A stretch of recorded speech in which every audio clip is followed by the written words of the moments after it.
afternoon, ladies and gentlemen, from the United States to all around the world. Welcome. Good afternoon, Professor Nana. Good to see you again. Good afternoon, Pastor Emeka. Yes, ma'am. Yes, ma'am. Yes, good to hear your voice. Thank you, ma'am. Although I'm not seeing you. Oh, okay. I'm coming on video very soon. Just a second. Okay, just a second. There we go. Is my audio clear enough? Is it good enough? Your audio is very clear. Okay, thank you, ma'am. I think I'm online now. Hello? Yeah, I can hear you. Can you hear me? Can you hear me? Pastor, Yes, I can hear you. Can you hear me? I'm hearing you. I'm hearing you. Okay. It looks like I'm muted. So you can hear me now? Yeah, I can hear you loud and clear. I can hear you. Okay, very good. But can you hear me? Yes. Okay. Okay. Awesome. Awesome. So as always, we have our favorite guest to the show, Pastor Emeka. He's a religious leader, and currently he's joining us from the United Kingdom. Mr. Emeka is a graduate of the great University of Ibadan, a mentor and religious leader. He is the owner of Comforter House, Johannesburg. Welcome, Pastor Emeka. Thank you, Professor Nana. Thank you. It's an honor to be here one more time. Thank you so much. Yes, sir. So, but today, normally our program starts at 2, but today we are starting a little bit late. And our topic for today is giving back to the society. So that will be our topic for today. Shortly, we are going to be showing a video that will actually show two contrasting views on how we talk about giving back to the society. Okay. So I'd like the production person to play a video for us so we can share with our viewers for them to see which one actually is giving back to the society, which one represents it.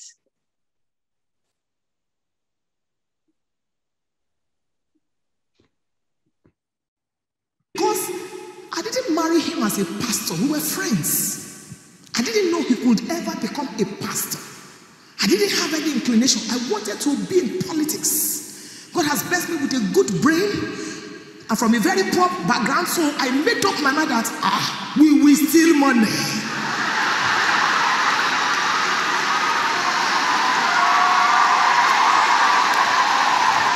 You are taking my time. You're taking my time. Because that was what we saw. So when Pastor Paul was speaking tonight, I understood what he was saying. Because you look like what you look at. Yes.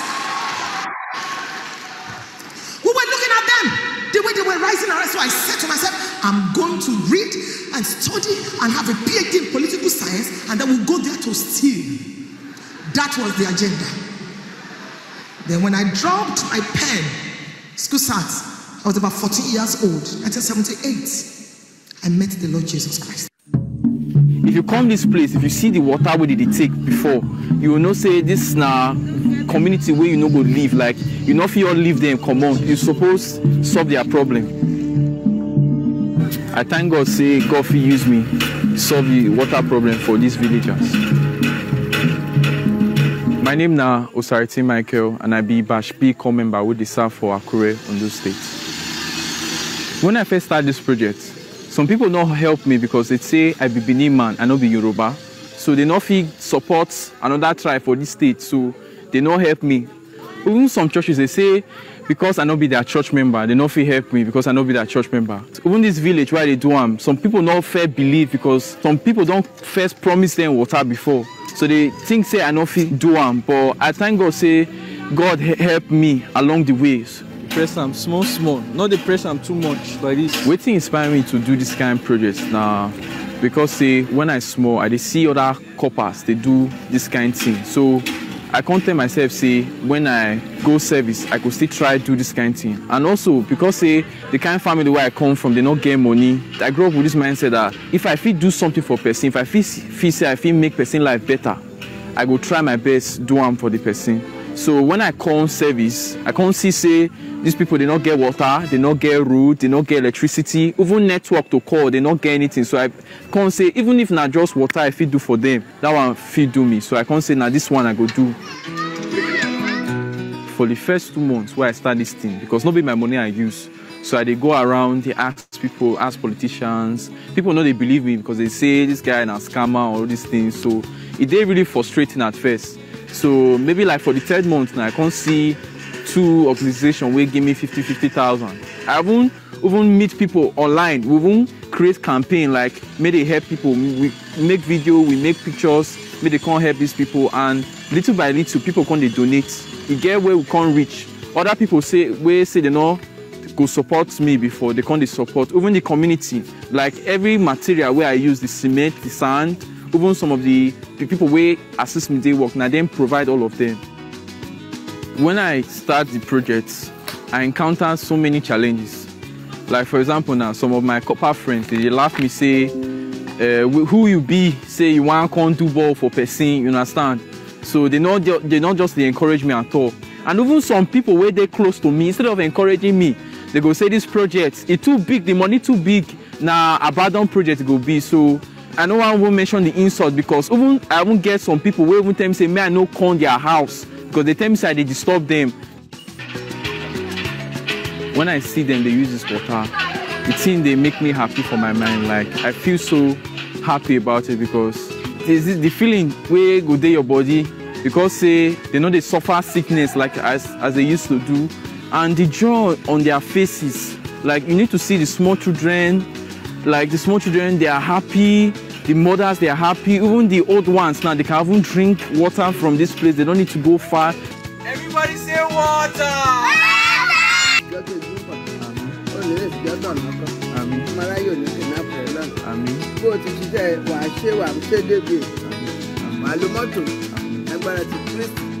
Amen.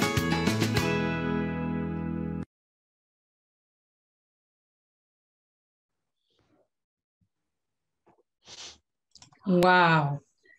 Pastor Mecca. Yes, bro. I am so happy to have you here. I'm not sure if you have seen that video or not before. I would like you to be the one to open the show for us so you can talk to us about what we just watched.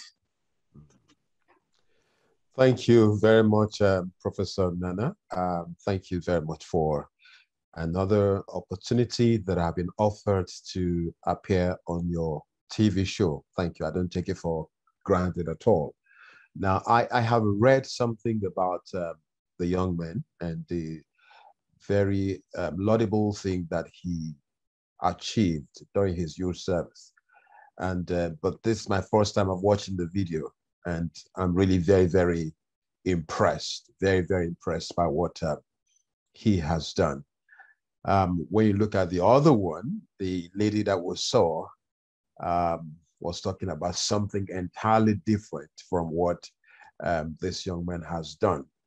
But let's zero in on the youth corper. A youth corper in the Nigerian sense is somebody who has gone through tertiary institution, and then they are mandated to serve the country for 1 year. It's a voluntary service that you render to the country, and you are paid a stipend, and you serve in the community different from where you were born or raised, you know, and all that. I mean, anybody who comes from that part of the country will understand, and it's just for 1 year. So this young man decided to use his money and then to raise awareness of the need to give back to society. And that's what we're talking about today, giving back to society. And I want to begin by saying that everybody has something that they can give back to society. Every one of us, young, old, it doesn't matter our status, poor, rich, it doesn't matter our financial capacities. We have what it takes to give something back to society. Because, I mean, when you look at it, without a society, we're nowhere to be found. And of course, as Africans, we have this thing about us that we want to care for our neighbor. That's why you go around in the morning, you greet everybody. It's unlike what happens here in the Western Union, I'm sorry, in the Western countries, where you don't do much of that. So this is a noble task that typifies what we are going to discuss today, the fact that we need to give back to society. You don't have to be extravagantly rich like the Dangotes of this world, like the Mark Zuckerberg of this world, or the founder of Microsoft. With your own limited resources, there's something you can do to give back to society. And that's what this young man has typified and challenged everyone who is alive today. Yeah, that's my opening remark. You're muted. I can't hear you. You're muted. Can you hear me now? Yes, I can hear you. Okay. I think that's a very wonderful opening remark that you are giving, because we all have to be able to do something. Every one of us have something in us. So as Nigerians, if we are only looking for people who are high up there, to be able to give something to the society, then we are actually missing it. The youth corps there has just taught even the youth we are talking about being empowered. He is empowering the society in general already. So he's just taught us something that when he was growing up, that means Nigeria as a society, I just feel that we are drifting away from where we used to be. And that drift that we are drifting away is not actually serving the purpose of having or building a strong society. He said when he was growing up, that's a young man. He said when he was growing up, there are youth corpers that he saw that came to probably his community, did something like this. And he felt that one day he will be able to represent something like this. And he actually did that. So the way we as Nigerians are looking at things, we're looking at the Western world, we are drifting away from our own values, from our own ethics, the way we do things before, and doing it in a different way that is not helping the society right now. Why I actually did the contrasting videos is one of the leaders that people are looking up to is saying something different in the pulpit, saying that the plan was to go into politics and steal money. And therefore, she got arrested by the Holy Spirit, and now she's in the people having a whole lot of congregation, and now she's serving the Lord. But I don't actually know how to put those things together based on what she's preaching and what she's talking about. So it doesn't really make sense to me. What makes sense to me is what that young man just did by going out of his way to serve a community that is not even from, he's not from there. They only sent him there as a youth corper, and you saw all the challenges. One thing I want people to take away from that video is that anything that is good takes time. There's process. There's a process for everything. So if there's anyone telling you there's a way you can make yourself rich, or there's something that you need to do to be super this one or super that one, the way they say it in the churches in Nigeria, I will tell that person to stay back from that. That's not how we know that things work, and that's not how God does his own things. So this program is to empower youth that they can do much more than just relying on what they are being told. Professor Nana, can I just interject at this point in time? Is it okay if I come in? Yes, sir. Yes, sir. Awesome. Awesome. Thank you, ma'am. Very recently, the world was shocked by what a very young popular musician of international reputation in Nigeria. He raised, I think, about 201 million naira, which is about 4.5 or thereabout, about 4.5. About let's say about $4 million or less than $4 million, a little under $4 million. He raised it around his birthday. I think his birthday happened to be yesterday, and he put out this thing on the social media. He wanted his friends to donate to him, and he wanted each one to give him $1 million. I'm sorry, $1 million naira, which is like I think $1 million naira should be somewhere about I don't know the calculation. Anyway, we will get to that later. So he raised this money, and it happened to be 201 million naira, which is a little under $4 million. And then he now decided to add additional 50 million naira to it, which is approximately 1 million. Approximately $1 million. So if you put everything together, that's about 5 million, a little under $5 million that this young man raised. And one would have expected that, well, it's his money. But he decided to give this whole money back to society. Everything, the 251 million naira, about $5 million that he raised, he decided to give it back to society, to motherless babies' home, to old age homes and all of that, just to better the lot of society. That is what this show is all about. And he's a young man. I guess he's a young man, maybe in his 30s, early 30s or thereabout. So everybody with what you have, with your skill, with your talent, with the opportunities that you have in life, there's something you can do to create an awareness that will help people to begin to participate in building a society where everybody will be proud of, so that those who are struggling and find it difficult, to move on in life, they can also participate and be beneficiary of the things that we are doing in society. So this is a typical example that I believe this show is all about. Men giving back to men to help other men live a better life in a better society. And then, all the stress and all the fightings and all the, shootings and all of that, we reduce just drastically when the people's needs are met. Thank you, man. Just felt like chipping that in. Thank you so much, Pastor Rebecca.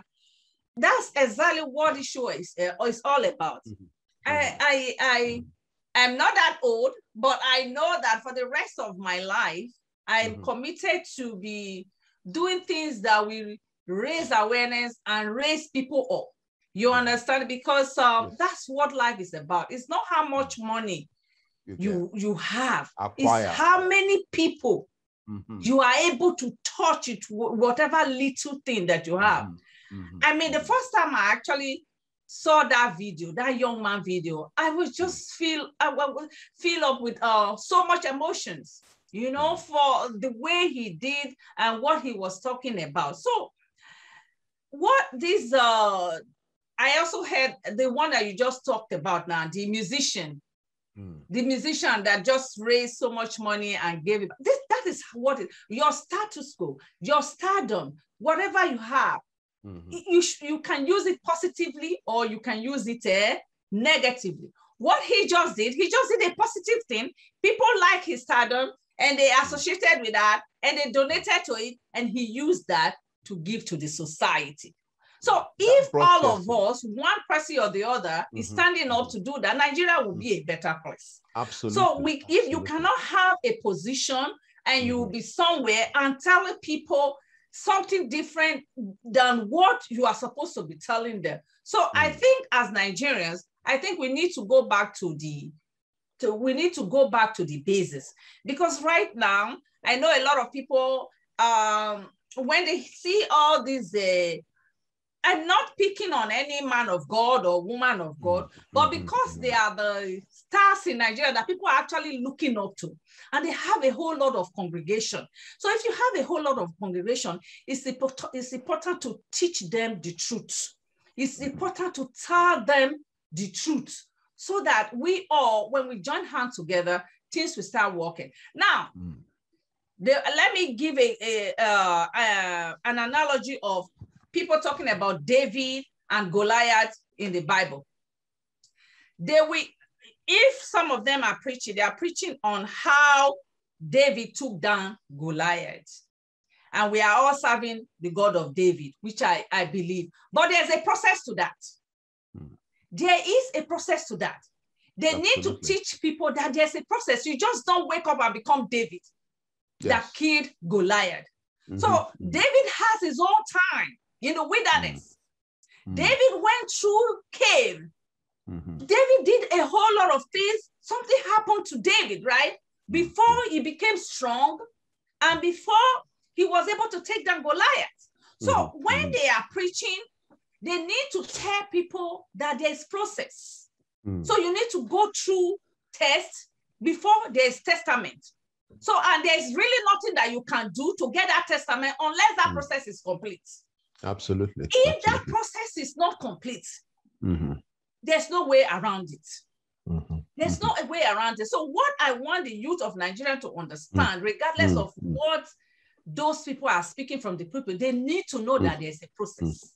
If they know that there's a process that you need to go through to make your life easier, things will become easier. If you know that it's only he that is up there that can make this happen, at the time that he chooses to make that thing happen, there's nothing else. There's no way around it. So, Pastor Emeka, I want you to speak on that to the youth and every other person watching tonight, wherever they are watching all over the world, that going through things, going through pains, it's okay. Because the Bible also said that, telling Isaiah that I will be with you the word of God is telling Isaiah that I will be with you in the fire and the sun, in this, in that. God is not telling Isaiah that I will come there and remove. He said he will be with him. So that means we should go through things. We should allow ourselves, because it's a process. We should allow those things to go through. So when we are going through all those things, it's important for us to call on God to help us to go through it. It's not like coming to remove us. I think the problem that we're having in Nigeria, why people are doing all sorts of things that is absurd, that is unimaginable, is because they feel that they should not go through things that they should go through before they move to the next level. So I want you to expand on that. I really want you to talk on that. Okay, thank you, Prof. In the society that we live currently, we live in a microwave society where everything happens instantly. You want to have your results instantly. But can I say something? Life is not like that. Life is a journey, and life is a process, like you mentioned. Nobody goes to school, go to varsity or to college, and on the day you enroll as a student, on that same day you are given your degree or your certificate as having, satisfied all the requirements of that particular course. No, you go through some years of agony, study, burning the midnight oil, and doing all kinds of things, assignments here and there. You're a lecturer, you understand that better than I do. So you go through all of that process to prepare you, to equip you, so that you can handle the society out there and you can be better, positioned to be a blessing to people who come around you. And also, if you look at it, like you mentioned the case of David, let us go back a little bit. Let's go to the story of Joseph. Joseph was given a vision, a dream of what his future was going to be like. He had so many dreams, and one of the dreams he had was that he saw the sun, the moon, and all the stars, bowing before him and all of that. And his brother, they knew it had to do with his future. They knew it had to do with his greatness. They knew it had to do with where God was taking him to. But then he didn't become that prime minister that same day. He had to go through the problem of rejection. His brothers, fought him, they persecuted him, they even sold him to slavery. And when he got into slavery in Egypt, he became a servant in the house of Potiphar. And from there, problems started, and he was thrown to prison. And it was from the prison that God showed him mercy, eventually appeared before Pharaoh and was made the prime minister of a whole nation. In other words, he went through that period of the valley experience. Even though I walked through the valley of the shadow of death, he went through the valley of the shadow of death, of the place of rejection. But in this process, character was being built into him. That's what a lot of our youth don't have these days.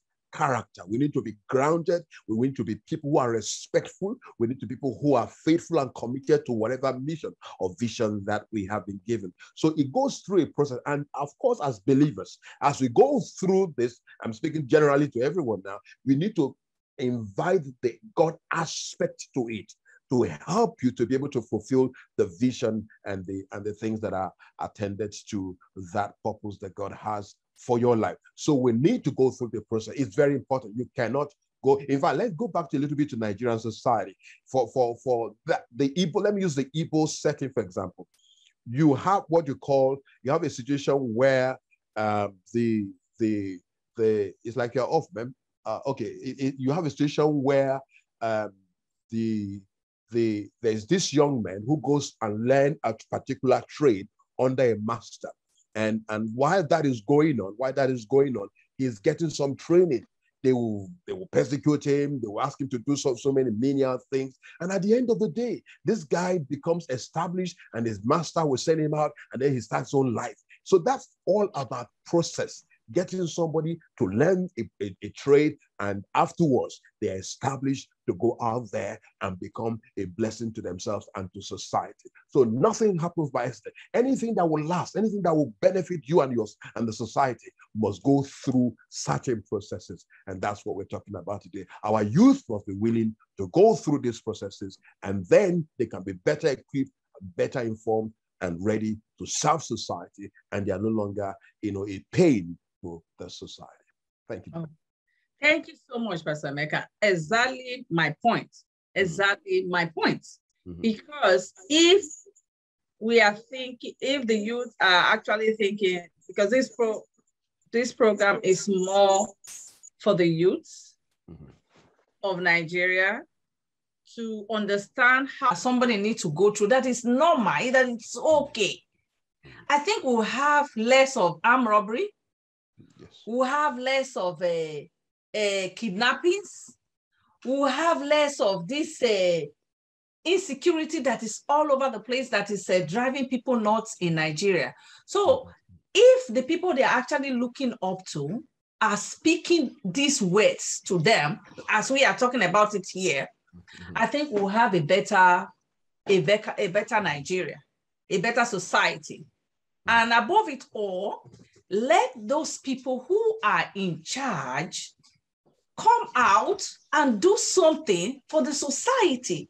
My pain is, why would somebody have so much money and not able to impact your community, for instance? What is all of that money for? Because when in 2018, when I traveled from Abuja by road, because of course, nothing is certain in Nigeria as at the time. I hope things have improved. I don't know.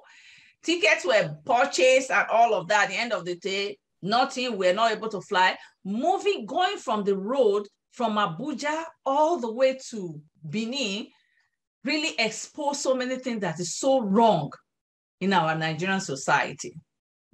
The road that I knew growing up as a young girl going to school in Zaria were completely upside down. Remember what one of the doctors that came to our program said, that there will be proposal upon proposal, or whatever project upon projects that people will come up with, and those documents will be written, and at the end of the day, it will go nowhere. How can we move a society forward when the people that are in charge to make things right are actually doing nothing? What would be your advice to these leaders that are still there, that definitely know what is wrong with Nigerian system, Nigerian society?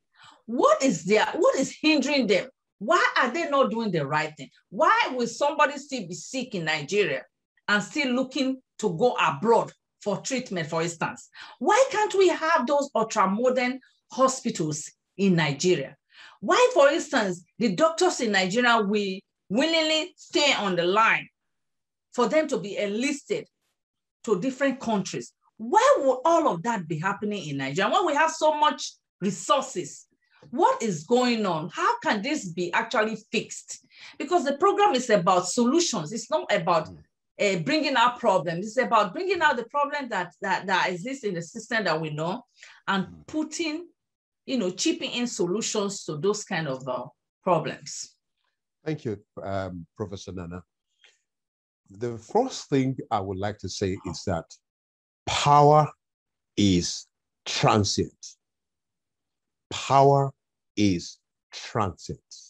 Nobody is president forever. Nobody is governor or senator for life. After a couple of years or decades, they will have to relinquish those positions. And so we need to let our leaders know that a day is going to come when they will have to vacate that office. And whatever they have done, or whatever they did not do, whatever they have done wrong, or whatever good thing that they have done, will be remembered long after they have gone.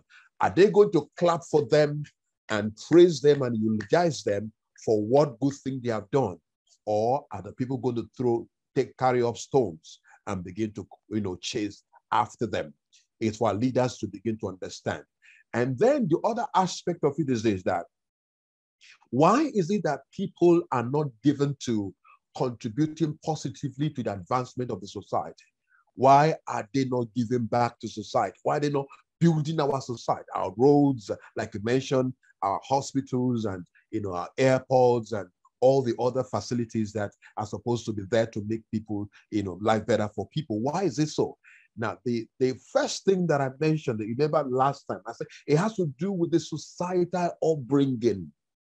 What kind of society are we bringing these people up from?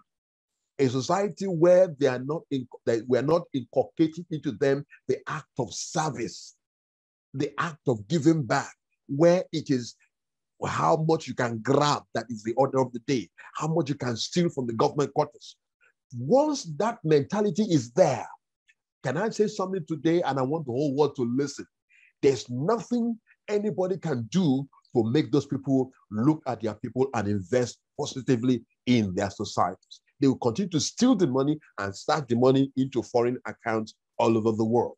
So we need to have our people need to have a mindset of training our children right from the youth and inculcating into them the values of society that they must begin to demonstrate as they grow older, because the Bible says, train up a child in the way he grow, and when he's old, he will not depart from it. So it's all about training. And then thirdly, there's this issue of accountability. Accountability. People know they can do anything and get away with it. There are no laws to prosecute them. So somebody can come and say $5 million and nobody prosecutes them. They just, the next election, they are there again to continue whatever they have been doing. So there's no law to prosecute these people. So these people feel free. They can go and steal money, do whatever they can, and election time, they'll be voted into power again. So that's another one. Then the final thing is that the people themselves are guilty. You know that Mr. A is a thief. He's stealing from the government quarter, he's not giving back to the people. Yet at every point in time when there's an election, you go and vote for them. So why you are recycling this evil? So everybody is involved. So we must come to a point where we say, no, if your record is bad, if you're not good enough, if you're not helping the society, if you know that you're a thief, you rob the people and rob the society, we will not vote you back into office. So the people must rise up and begin to say, we demand accountability. And if you're not accountable, the next time you want to go into office, we will not vote for you. That is very simple. That's just about what I want at this point in time.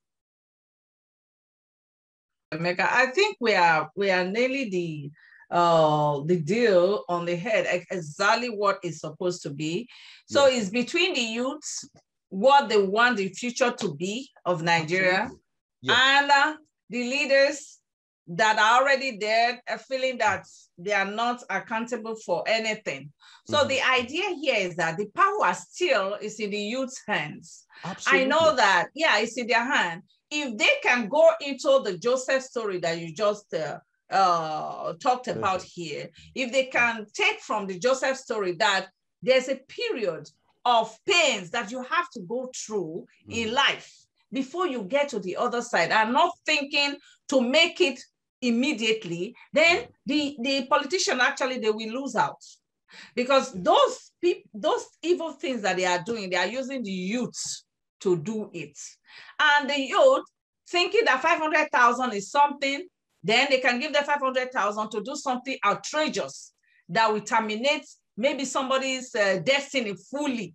So if they are not actually looking into making quick works or quick relief, and if they go into their values that we are talking about now, the ethics that we are talking about now, then the society will be better. And if the society is better, it will be better for every one of us. Absolutely. And that accountability now will come up, because we have so many stories of things that are happening in Nigeria, because nobody is actually accountable for anything. Then things will continue to go, and the system is going worse instead of going better. So it all boils down to what future the youths are planning to have for themselves and for the children that they will bring to existence. So today's program, we are going to make it short because I didn't want to keep our viewers waiting. So I think we'll be rounding up pretty soon now. So unless you want to say some other things, so I can call it a day, so we can move forward to the next. Well, I just want to add, in addition, that any society that does not give room to God will sooner or later begin to get into a state of chaos and anarchy. Very, very, check through history where God has been relegated to the background. At the end of the day, the society pays dearly for it. So I want to plead with anyone who's watching at this point in time. Make room for God in all that you do. This is not a preaching session, no, but that we didn't just appear from nowhere. God made us, and he brought us into this society, and wherever you are planted, God planted you there. So you make the difference. Every one of us can decide today to make the difference. Don't take the bribe. Don't give the bribe. Don't abscond from your responsibility. Don't beat your wife. Don't beat your husband. Don't cheat on anybody. Do what is right. Live right. And by the time you are doing it, our prisons will be empty. Our streets will be devoid of night marauders and those who cause problems in society. So it's a time for everybody to decide to be different. Once you make up your mind, and you make up your mind, and the other person make up their mind to be different, to live for what is good and do what is right, at the end of the day, we'll have an egalitarian society where everybody is happy to contribute their quota, and there'll be development and there'll be joy in the society. That's my closing remark tonight. Thank you, Pastor Emeka. This is good, even though this is not a prayer section. At the end of it, it's not a church center or whatever. At the end of the day, God is very important in everything that we do, because without God, me and you will not be here today. So those men preaching at the pulpit, preach the right thing, preach the word of God. Make sure you are telling the people the right thing. Don't jump a process. So before David takes down Goliath, which of course we are all clamoring to be children of God, which is having the God of David, there's a process. David went through the process. So make sure you are preaching that one to your congregation, that they should wait for that process. Because you are not the one who will make anything happen in their life. It is God. So let them wait for that process before they become that David who took down Goliath. So today we are going to end it here, and we're coming back. Of course, it's Nigerian Mindset. CNN is not going anywhere, so we are not going anywhere. So thank you so much for coming to the show today, Pastor Emeka. And we are going to call it a day today. Yeah. Thank Bye-bye, you, sir. everyone. All right. Bye-bye. Yeah. Bye. Bye.